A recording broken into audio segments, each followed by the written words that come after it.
નમસ્કાર દર્શક મિત્રો, આપણે નિહાળશું સિટી લાઈવ ન્યૂઝ ચેનલમાં આજના મુખ્ય સમાચારો. ગોંડલ યાર્ડમાં પલ્લી ગઈ જણસી, સોનમ કપૂરને સ્વાઇન ફ્લૂ. રાજકોટ ખાતે સલમાન ખાનનું ચેકઅપ. સુરત કતાર ગામનો લૂંટારૂ રાજકોટથી પકડાયો. રાજકોટ કલેક્ટરની મીટિંગ. રાજકોટ શહેરમાં પાણી મુદ્દે ચક્કાજામ પથ્થરમારો. રાજકોટ પોલીસ કમિશનર દ્વારા 144 કલમ લાગુ. રાજકોટમાં 5 સ્થળો પર આઈટી વિભાગનો સર્વે. ગોંડલ યાર્ડમાં પલળી ગઈ જણસી. ગોંડલ યાર્ડમાં કમોસમી વરસાદને કારણે વ્યાપક પ્રમાણમાં ખેડૂતોનો માલ પલળી જવા પામ્યો છે. સૌરાષ્ટ્રભરમાં નંબર 1 ગણાતા ગોંડલ માર્કેટ યાર્ડમાં દૂર દૂરથી ખેડૂતો પોતાના માલનું વેચાણ કરવા આવે છે, જેમને કારણે યાર્ડમાં સતત વિવિધ જણસીઓનો ભરાવો રહેતો હોય છે.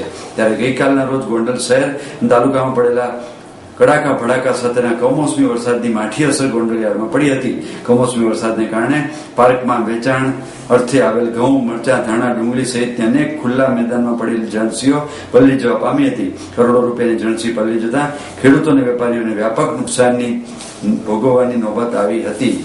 કલાકાર સોનમ કપૂરને સ્વાઇન ફ્લૂ.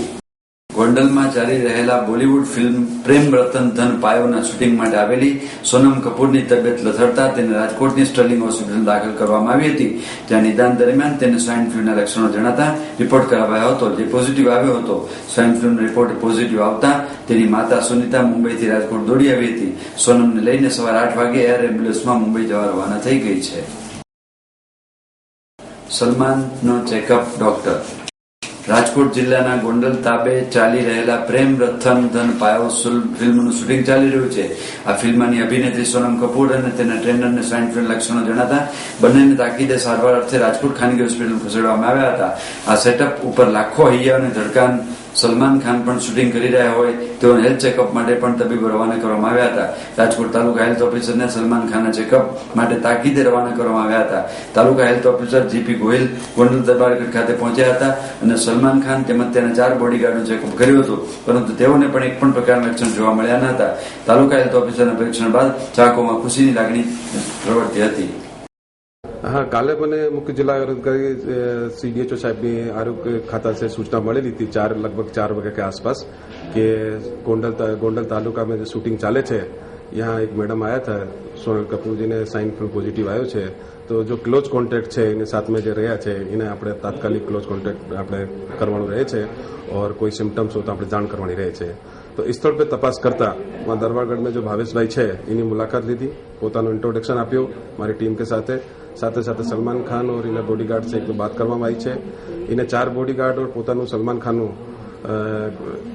સ્ટેટમેન્ટ લેવા આવ્યો. પૂછવામાં આવી છે કે તમને કોઈ શરદી, ઉધરસ, તાવ, ગળામાં દુખે, શ્વાસ લેવામાં તકલીફ હો તો તાત્કાલિક સરકારી દવાખાનામાં સંપર્ક કરવાનો રહે છે. સુરત કતાર ગામનો લૂંટારૂ રાજકોટથી ઝડપાયો.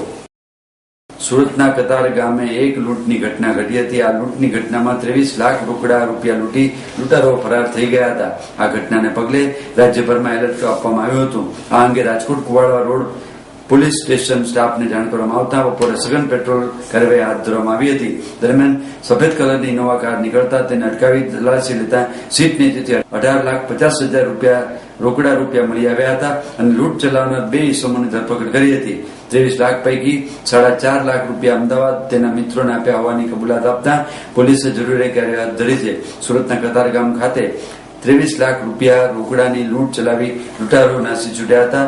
લૂંટની ઘટનાને પગલે ભારે સનસનાટી મચી આવી હતી. પોલીસે નાકાબંધી કરી હતી. ઘટનાનો ભેદ ઉકેલાતા સુરત ગ્રામ્ય પોલીસ દ્વારા રાજ્યભરમાં એલર્ટ જાહેર કરવામાં આવ્યું હતું. દરમિયાન બપોરે કુવાડા રોડ પોલીસ સ્ટેશનનો સ્ટાફ પેટ્રોલિંગમાં હતો ત્યારે સુરત ગ્રામ્ય પોલીસ દ્વારા માહિતી આપવામાં આવી હતી કે એક સફેદ કલરની ઇનોવા કાર નીકળી છે અને તેમાં બેઠેલા ઇસમો લૂંટ કરીને ફરાર થઈ ગયા છે. એવી માહિતીના આધારે પોલીસ વાહન ચેકિંગ સઘન કર્યું હતું અને ચેકિંગ દરમિયાન આ ઇનોવા કાર નીકળતા પોલીસે તેને અટકાવી હતી. તપાસ કરતા સીટ નીચેથી રોકડાએ 18,50,000 રૂપિયા મળી આવતા પોલીસે ગાડીમાં બેઠેલા ઇકબાલ અબ્દુલ શેખ અને ફિરોઝ ઇબ્રાહીમ બલોચ બંને રાજકોટની ધરપકડ કરી હતી. લૂંટ અંગે કબૂલાત આપતા જણાવ્યું હતું કે 23 લાખની લૂંટ રકમ પૈકી 4.5 લાખ રૂપિયા અમદાવાદના મિત્રોને આપવામાં આવ્યા હતા અને બાકીના રૂપિયા સાથે લઈને રાજકોટ આવતા લૂંટમાં વધુ કોણ સંડોવાયેલ છે તે અંગે તપાસ ચાલુ છે. પકડાયેલા બંને આરોપીઓ અગાઉ અનેક ગુનાઓમાં સંડોવાયેલા રહ્યા છે.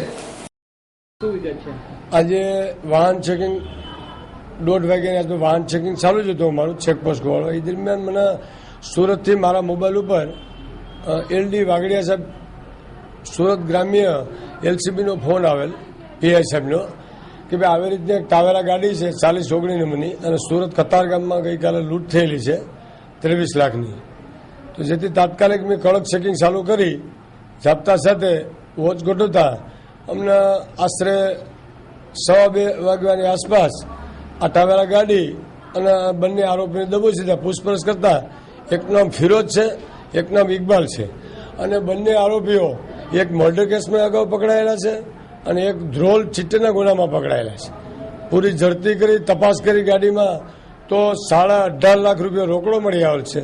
વધુ પૂછપરછ કરતા આ બંને આરોપી અમદાવાદ ખાતે કોઈના મિત્રોમાં અમુક પૈસા એને આપ્યા છે અને વધુ તપાસ ચાલુ છે.